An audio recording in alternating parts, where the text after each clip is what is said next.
the station working for you. This is WRTV News at 7, streaming now. And good evening to you at 7 o'clock. Tonight, a grieving mother whose son was shot and killed in Indianapolis tells WRTV she is finally feeling a sense of hope. And she is not alone. Melissa Jude's son, Chandler Bussey, was killed in June of last year at Arsenal Park.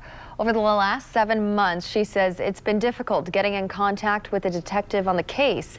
Through support groups, she's connected with other mothers and realized many of them are facing the same challenges. The mothers came together earlier this month on January 4th to protest outside of the city-county building downtown.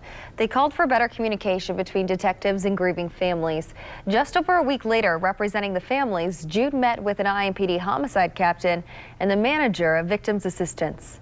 It went well, and that's all I wanted to hear. Someone higher than what we're dealing with to listen to us, put themselves in our shoes, and just when you lose your child or a loved one, you're just left there to find resources and kind of deal with, to us, what feels like a three-ring circus afterwards. And I told them it's like taking gasoline and pouring it on a fire with those emotions. An IMPD spokeswoman says the push from these families has sparked a rededication to the department's family contact protocol. Starting with 2019 cases, the protocol states homicides that are unsolved require quarterly contact with the family by the detective or a civilian employee for the first 2 years. They are also creating a protocol to ensure chaplains and a victim's assistance employee are called to more homicide scenes. And Metro Police needs your help finding 2 people wanted for questioning in a Thanksgiving weekend homicide. They want to talk to a man and woman about what happened on November 28th in the area of West 34th and North Meridian. Officers say someone shot a man who died a short time later at the hospital. If you recognize the man and woman, Metro Police wants you to call their office or Crime Stoppers. 317-262-TIPS. Now to our continuing coverage of the pandemic and its impact on Indiana. The State Department of Health says another 3,733 Hoosiers have been diagnosed with COVID-19. 64 more Hoosiers have died. The total number of deaths is now 9,218. Since March, more than 601,000 Hoosiers have tested positive for COVID-19, and more than 6.6 million tests have been administered in our state. Today marks 1 year since the first COVID-19 patient in the U.S. was announced, and 1 year later, the coronavirus death toll is still rising as states struggle with distributing vaccines. On Wednesday alone, more than 180,000 new COVID-19 cases were reported, and for the third time ever, the nation reported more than 4,000 COVID-19 deaths in a single day.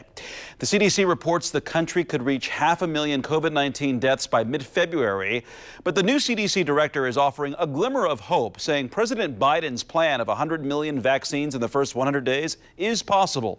We're going to stick to that plan, but I also want to be very cognizant of the fact that after 100 days, there are still a lot of Americans who need vaccine, and so we have our pedal to the metal. Today, President Biden signing several executive orders to ramp up vaccinations, expand testing, and reopen schools. If you got a chance to step outside today, you were treated to sunny skies and some milder temperatures out there. But where do we go from here, meteorologist? Well, we go straight back down. You know it. Of course, right? Sorry to bring the news.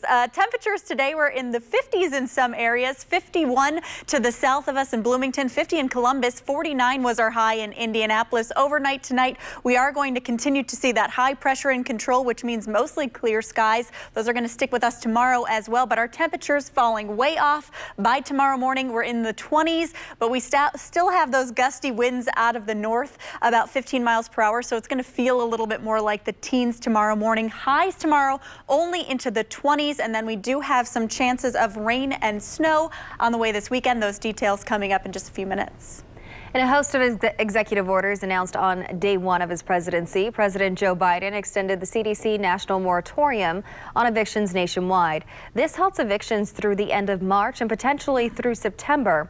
In the president's proposal for the next COVID relief package, an additional $30 billion would be given to rent and utility relief. That's more than double than what was just passed, giving Indiana an expected $448 million coming our way.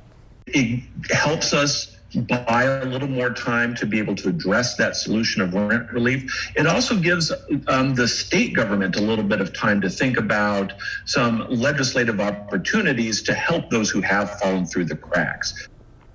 Renter advocates say, though, they're finding some people are still unaware of this moratorium. Prosperity Indiana says renters need to proactively say they are at risk of eviction and fill out the declaration form from the CDC's website to avoid eviction. We will attach another link on our website for resources and help if you are in this position. Another one of Biden's new executive actions deals with the DACA program. This program protects immigrants who were brought to this country as young children. A number of Hoosiers are part of it. Our Cornelius Hawker spoke to one of them who is relieved that a major burden on her family has been lifted. I've been following everything that Biden has been trying to introduce. That's Viviana Castellan Alamillo, and she's been following closely President Joe Biden's efforts to dramatically and quickly change immigration in our country. Viviana is a DACA recipient and comes from a mixed status family. Some of her family members are citizens and some aren't. That's why President Biden's proposed plan means so much to her. If he does, give some kind of path to citizenship or permanent or work authorization to begin with, or even licenses, like all of these smaller things that seem very little are going to make a large impact. As of now, President Biden has signed an executive order directing Homeland Security to take the necessary steps to preserve DACA as it is. The White House has also sent to Congress an immigration bill called the Citizenship Act of 2021. It would immediately give DACA recipients a pathway to citizenship. All of that brings Viviana some comfort after dealing with the last administration and their efforts to end DACA, which would have turned Viviana's life with her husband and son upside down. Trump just really tried to beat down DACA and cut it completely off. We didn't know what to do. I mean, what that meant, us losing the jobs that we had. Despite the efforts, that didn't happen. And now Viviana is looking toward the future. President Biden's immigration bill also provides an 8-year path to citizenship that includes background checks, paying taxes, and other requirements. People like Viviana are hopeful that for the first time in a long time, they'll not have to worry about someone they love being deported. Viviana also tells me she's thankful for all the work that's gone into overhauling our country's immigration system. People before me are the ones to thank for all this change, because it's not just one person. It's hundreds and hundreds and hundreds of people who go out and protest to make a difference and to try to change policies to better and to give equity and equality for many, communities and minorities. Working for you, Cornelius Hawker, WRTV. If anyone nearly outshone the new president and vice president on Inauguration Day, it was this young woman. Up next, how her powerful poem moved an entire country. Join us from 4:30 to 7. It was one of President Trump's top campaign promises, but one day after the Biden administration took over at the White House, work on the border wall has come to a halt. The Department of Defense paused construction on the wall as it reviews President Biden's executive order. Stopping construction of the U.S.-Mexico border wall was one of 17 executive actions Biden signed just hours after taking the oath of office on Wednesday. He pledged no more taxpayer dollars would go toward building the barrier. It was the moment where you could hear a pin drop during the inauguration. The youth poet laureate Amanda Gorman, who is getting a lot of praise for the poem that she wrote, inspired by this moment in our nation. Zoreen Shaw has her remarkable story. It was the show-stopping moment that made head turns. Being American is more than a pride we inherit. It's the past we step into and how we repair it. 22-year-old Amanda Gorman, the youngest inaugural poet, reading the poem she wrote called The Hill We Climb. Somehow we've weathered and witnessed a nation that isn't broken, but simply unfinished. We, the successors of a country and a time where a skinny black girl descended from slaves and raised by a single mother can dream of becoming president, only to find herself reciting for one. Gorman says she was half done writing the poem when violent anarchists sieged the Capitol. She wove that story into her work. We've seen a force that would shatter our nation rather than share it, would destroy our country if it meant delaying democracy. And this effort very nearly succeeded. Her last words encouraging healing and unity. For there was always light if only we're brave enough to see it, if only we're brave enough to be it. In her interview with Robin Roberts on GMA, Gorman says the poem was a full circle moment for her because it was one she would not have been able to recite just a few years ago. She, like President Biden, lives with a speech impediment. But it was dropping several letters that I just could not say for years. Most specifically, the R sound, which it would take until, probably I was 20 to say, meaning that I couldn't say words like poetry or even Gorman, which is my last name, and I had to really work at it and practice to get to where I am today. And Gorman really left her mark yesterday. She already got high praise online from Hillary Clinton, Barack Obama, and so many others. She also added that she eventually wants to run for president herself, already announcing her bid for 2036. Zoreen Shah, ABC News, Los Angeles. Tonight, the LGBTQ community is applauding a change the Biden administration made to the White House website. They relaunched White House website contact form now includes an option to choose your own pronouns. You can choose she, her, he, him, they, them, or other. People can also choose not to share a preference. It's a reflection of the Biden administration's commitment to diversity. The website now also includes a Spanish language version of the White House's communications. Now, at a time when there is uncertainty in our country, one man put his life on hold to search for the good. He's sharing with Ashley Sampson what he learned experiencing America one step at a time. For many Americans, 2020 was a year of canceled plans and changed destinations. For James Thompson, it was the year he and a friend decided to hit the open road on foot. It was definitely scary. After I told him, let's do it, I realized, what did I just commit myself to? The plan, walk from San Francisco to Virginia Beach. This walk was in response to all the chaos that was going on in the country, beginning of the summer with the riots. They wanted to search for the good happening in our country during a time plagued with uncertainty and fear. We saw the good, the bad, the ugly, but mostly the good. In Colorado, wildfires knocked them 150 miles off course. We were just wondering if this was even worth it, if this was really making a difference. But in all those miles, it was the moments that mattered, like the time a total stranger took them in. This guy was amazing. He had a bed set up for us. Every day he would do our laundry. He'd fold our laundry, make our bed. And dozens of other instances where true kindness was found on the shoulder of a highway. We saw people who would pull over on the side of the road, give us food, give us water, money. But perhaps the biggest twist was when the duo arrived in Washington, D.C. on the morning of January 6th. USA! We didn't plan to be in D.C. at that time. We had no idea that this rally was going to happen. James says they decided to attend the rally at the Capitol. The entire time, it was peaceful. There was prayer, there was singing. People would stand there at 9 o'clock. But he says he could feel things changing in the crowd and tensions rising. I'm glad I acted on that feeling, impression, and we left. A walk for peace, colliding with a sea of rioters. Yeah, it's pretty ironic because we get there, all of this happens. He said it caused some stress, but they just kept walking. And we do have some challenges that we need to address, but I'm optimistic that, the country will come together and we'll figure it out. And like on many long journeys where plans change and destinations are diverted, they didn't stop in Virginia Beach. We've met some of the most kind people across the country in every state. They just went out of their way to support us. Instead, they ended their 3,000-mile journey in Salisbury, Maryland, also known as Kindness City, USA. And the people were truly amazing. I'm Ashley Sampson reporting. And we are going to see some chilly temperatures moving in tonight. We're dropping into the 20s, only staying in the 20s tomorrow, Saturday in the 30s, then a rain-snow mix on the way. I'll have all the details coming up next. Rivers.com. The Rebound Indiana is WRTV's commitment to sharing ways Hoosiers can survive and thrive in this pandemic. And many of us were not sad to say goodbye to 2020. It was a year where people faced hardships of all kinds, including financial hardships. WRTV's Kelsey Anderson with how experts say you can make 2021 a better year financially.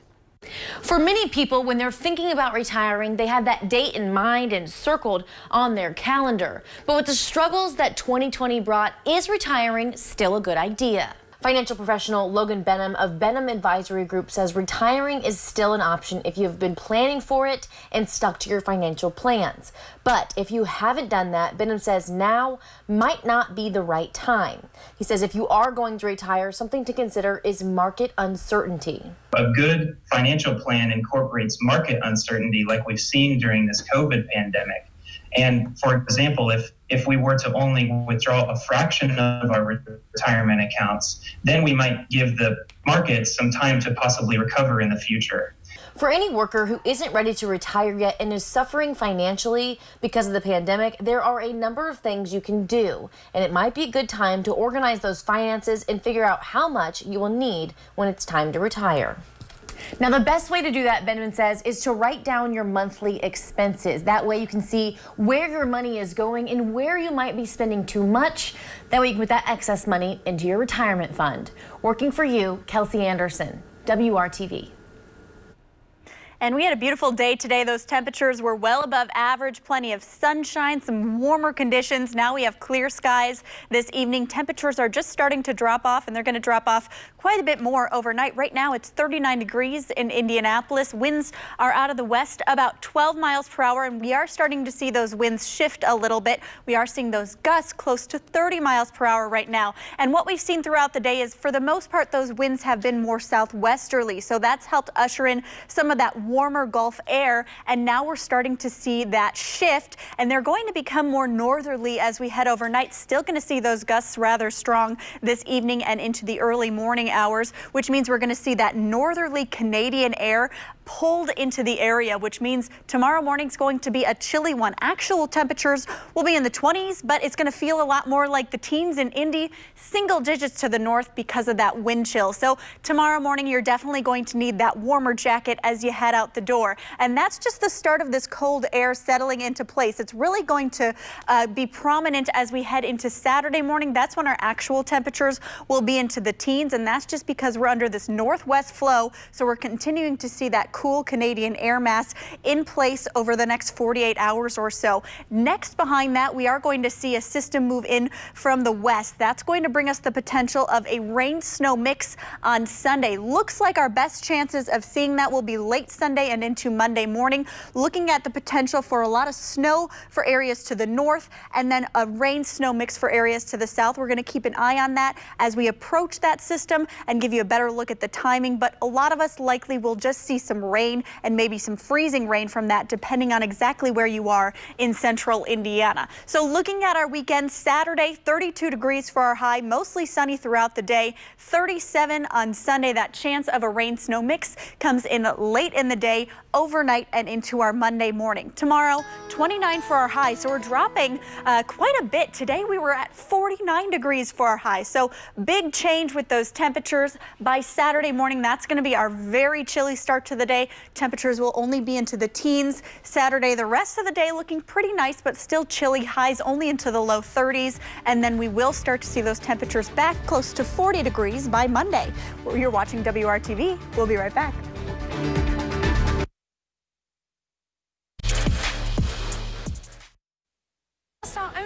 Some swoon-worthy news for the fans of the popular streaming series Bridgerton. Netflix today announced a second season for the romantic romp set in Regency, England. It debuted last month, racking up 63 million views worldwide. Netflix says it'll begin production of season 2 this spring.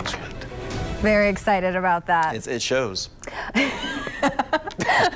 You're fanning yourself over there.